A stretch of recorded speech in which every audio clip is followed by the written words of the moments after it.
Το Lar Batista Esperança είναι ένα ίδρυμα υποστήριξης για παιδιά και εφήβους σε κατάσταση κινδύνου. Φτάνουν εδώ, δρομολογημένα από την δικαιοσύνη της παιδικής ηλικίας και της νεότητας και λαβαίνουν τις κατάλληλες συνθήκες διδασκαλίας για την σωματική και συναισθηματική ανάπτυξη.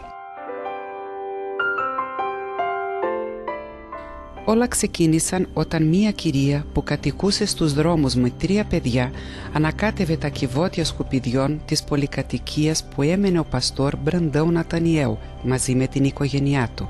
Η γυναίκα αυτή μάζευε τα αποφάγια για να θρέψει τα παιδιά της.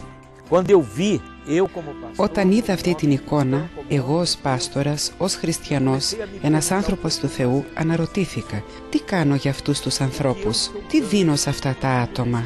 Αυτή η γυναίκα με τα 3 της μικρά κορίτσια πρωί-πρωί έτρωγε τα αποφάγια μου. Δεν μου χτύπησε την πόρτα ούτε μου ζήτησε τίποτα. Αναρωτήθηκα τι να είχε περάσει μέχρι να ξημερώσει. Αισθάνθηκα ένα μεγάλο κενό, σαν να είχα μέσα μου ένα μεγάλο τίποτα. Εκείνη η μέρα άλλαξε τη ζωή μου για πάντα.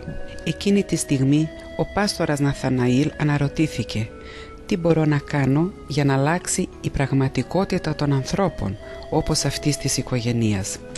Έφυγα από εκεί και πήγα κατευθείαν στο δικαστήριο ανηλίκων. Ούτε εργάστηκα εκείνη την ημέρα, μέχρι που κατάφερα να μιλήσω με τον Δόκτωρ Ζωζέ Βαντερλέι Ρεζέντζι, σήμερα δικαστής.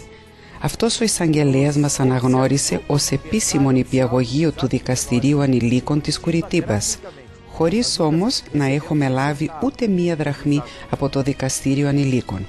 22 Απριλίου του 1988 κάναμε την αρχή στο έργο Lar Batista Esperança. Christian Hauff, το πρώτο μωρό που φρόντισε η οικογένεια Μπραντάου. Και το έργο αυτό έχει μεγαλώσει. Η υπηρεσία μας είναι εντελώς δωρεάν. Ο Θεός μας στηρίζει. Ο Θεός είναι το αφεντικό μας.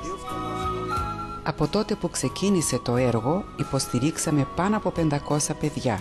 Σήμερα, το Lar Batista Esperança έχει 9 σπίτια οικίες, τα οποία εξυπηρετούν παιδιά ηλικίας 0 έως 18 ετών. Σε κάθε σπίτι, ένα ζεύγος ιεραπόστολοι είναι υπεύθυνοι και αναγνωρίζονται ως κοινωνικοί γονείς.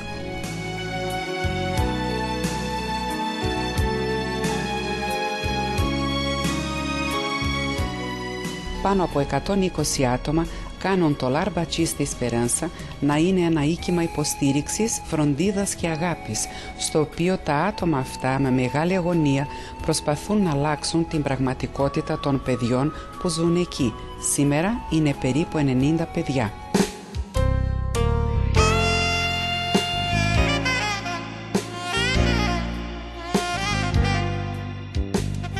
Στο σπίτι νούμερο 1 λαβαίνουμε αγόρια και κορίτσια από 2 μέχρι 12 ετών, γιατρείο και οδοντογιατρείο, αίθουσα ανάγνωσης, βιομηχανικά πλυντήρια λαβαίνουν μέρος στη ζωή των παιδιών αυτών. Επίσης, στον ίδιο χώρο λειτουργεί η έδρα μας. Εκεί συντονίζουμε τις δραστηριότητες όλων των σπιτιών. Στα σπίτια 2 και 3 λαβαίνουμε αγόρια από 6 ως 16 ετών. Τα σπίτια 4 και 5 συνεργάζονται σε ένα αγρόκτημα και λαβαίνουν παιδιά, αγόρια και κορίτσια από ηλικία 6 μέχρι 18 ετών. Εδώ θα ξεκινήσει ο σχεδιασμός ξυλουργείου της ζωής. Έτσι, τα μεγαλύτερα παιδιά θα μάθουν την ξυλουργική τέχνη. Έχουμε όλα τα μηχανήματα. Χρειαζόμαστε βοήθεια για να κλειστεί η αποθήκη και να αρχίσει η δομή να λειτουργεί. Εδώ θα έχουμε συνεχώς 10 με 20 μαθητάς, μαθαίνοντας την τέχνη αυτή και έτσι θα έχουν στα χέρια τους ένα επάγγελμα για το μέλλον. Εδώ επίσης θα τοποθετήσουμε μία αίθουσα με τουλάχιστον 10 υπολογιστές και θα διδάσκουμε διαφορετικά μαθήματα επαγγελματικής. Τα νεογέννητα μένουν στο σπίτι νούμερο 6.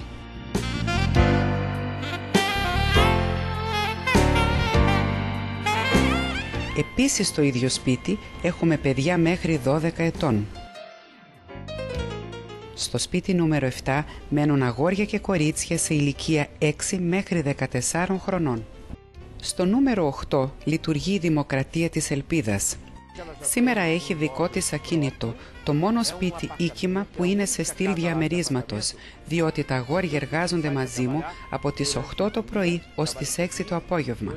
Από τις 7 το βράδυ ως τις 11 πάνε σχολείο και μετά επιστρέφουν στο σπίτι.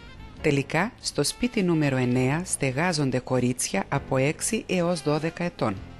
Το κάθε παιδί λαβαίνει ψυχολογική παρακολούθηση, εποπτεία, θρησκευτική και επαγγελματική ορμήνεια. Για να μεγαλώσει το έργο αυτό, ώστε να καταφέρουμε να αλλάξουμε τη ζωή περισσότερων παιδιών, υπάρχουν σχέδια απέκτασης. Θα χρειαστούμε άλλα 2 σπίτια οικίες και ένα τρίτο σπίτι special μόνο για μωρά με AIDS. Ονειρευόμαστε ένα σπίτι, το σπίτι νούμερο 10, για παιδιά ηλικίας 2 ημερών έως 6 ετών, τα οποία έχουν μολυνθεί από AIDS. Καθημερινώς δοξάζω τον Θεό, διότι ένα από τα παιδιά μας έκανε εξετάσεις και όλες βεβαίωσαν την αρρώστια. Προσευχηθήκαμε μέρα νύχτα, ζητώντας την υγειά του. Και οι τελευταίες εξετάσεις απόδειξαν ότι το παιδί έγινε καλά, δεν έχει πια τίποτα. Ο καθένας από εσάς μπορεί να αλλάξει τη ζωή των παιδιών που έχουν τόσες ανάγκες. Μπορείτε να κάνετε εσείς την αλλαγή στη ζωή τους, βοηθώντας με δωρεές, προσφέροντας αγάπη, στοργή και προσευχές. Ελάτε να μας επισκεφτείτε και να γνωρίσετε από κοντά αυτό το έργο αγάπης. Eu tenho sonho. E eu não paro de sonhar. Έχω ένα όνειρο και δεν πάω να ονειρεύομαι, πως μία μέρα όλα τα παιδιά του κόσμου θα έχουν πατέρα, μητέρα, ένα σπίτι, πολλή αγάπη, αξιοπρέπεια και σεβασμό. Κάντε τη ζωή τους να αξίζει.